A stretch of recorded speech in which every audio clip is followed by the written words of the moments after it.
मुलाने एखाद्या मुलीने आयुष्यात जेव्हा आपले मुलं मोठे होतात, काही चांगलं काम केलं, नोकरी लागली, मोठ्या पदावर गेले, तर सगळीकडे त्याची चर्चा होते की अरे कुणाचा मुलगा आहे, हिचे वडील कोण आहे, कुणाची मुलगी आहे.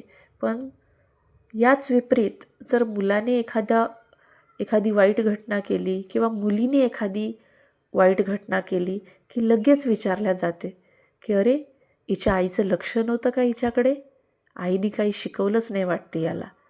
म्हणजे चांगलं झालं तर बापाचं नाव निघते आणि तेच मुलांसोबत वाईट झालं तर लगेच आईचा गौरव केला जातो. तर ही द्विधा मनस्थिती आपल्या समाजात आहे. खरं तर मुलांवर जास्तीत जास्त लक्ष त्यांच्या आयाच देतात. आई आपलं घरकाम करते,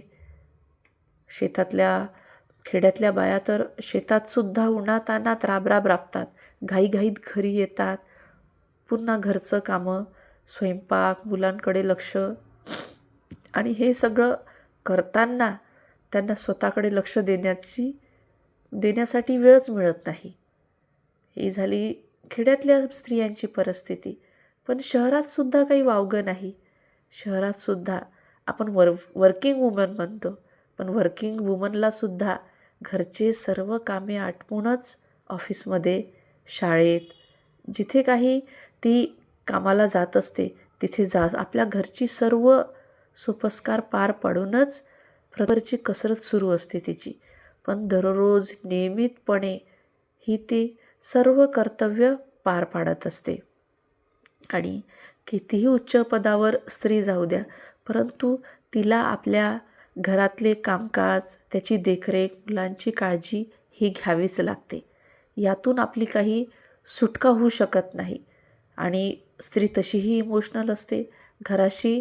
म्हणजे ती कुठेही वावरत असली, एखाद्या समारोपात गेली, एखाद्या कार्यक्रमात जरी गेली तरी घरातली कामे तिच्या डोक्यात असतात किंवा तर असं हे स्त्रीचं आयुष्य असतं. तर मला स्त्रियांना हेच सांगावंसं वाटते की जेव्हा एखाद्या या सर्व गोष्टींसाठी सर्व स्त्रियांनी आपल्या मुलीला शिक्षणातून सक्षम बनवलं पाहिजे. की आईची काळजी कधी सुटत नाही, की सासरी लग्न झालं, सासरी गेल्यावर काळजी मिटली असं नाही.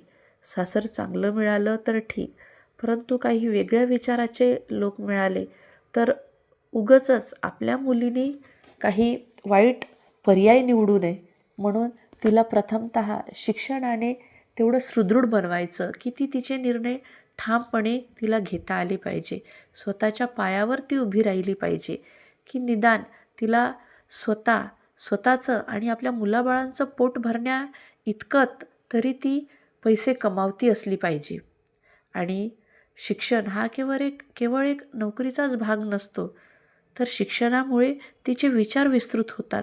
समाजात कसं जगावं लागेल, प्रामाणिकपणा काय असतो, विचारांची परिपक्वता काय असते, हे शिक्षणाने तिला मिळेल.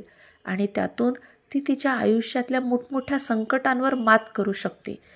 जीवनात योग्य अयोग्य याचा विचार ती करू शकते आणि स्वतःच्या आयुष्यासाठी प्रेरणादायी असा मार्ग ती निवडू शकते. म्हणून आवर्जून आपल्या मुलींना शिकवा, भरभक्कम शिक्षण द्या.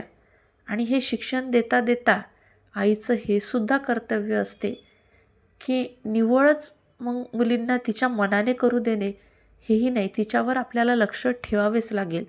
कारण चांगलं वाईट याची समज आपल्याला तिला वेळोवेळी द्यावं लागेल, की आजूबाजूच्या जे सोशल मीडियाच्या वातावरणात, समाजात ज्या गोष्टी घडतात यापासून ती कशा पद्धतीने दूर राहिली पाहिजे किंवा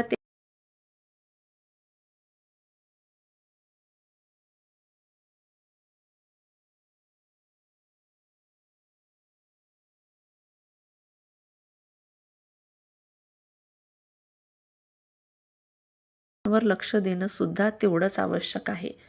कारण मुलींवर जे अत्याचार होतात, मुलींची छेड काढणे, पुढे अतिप्रसंग, रेप असे जे प्रसंग होतात किंवा महिलांना मारहाण, घरी मानसिक शारीरिक त्रास, तर यामध्ये आईंच्या संस्काराचा सुद्धा खूप मोठा भाग येतो, की आपल्या मुलांना लहानपणापासूनच जिजाऊंसारखं आपण संस्कार द्यायला हवं, की परस्त्री ही माता भगिनी आईप्रमाणे समजावी.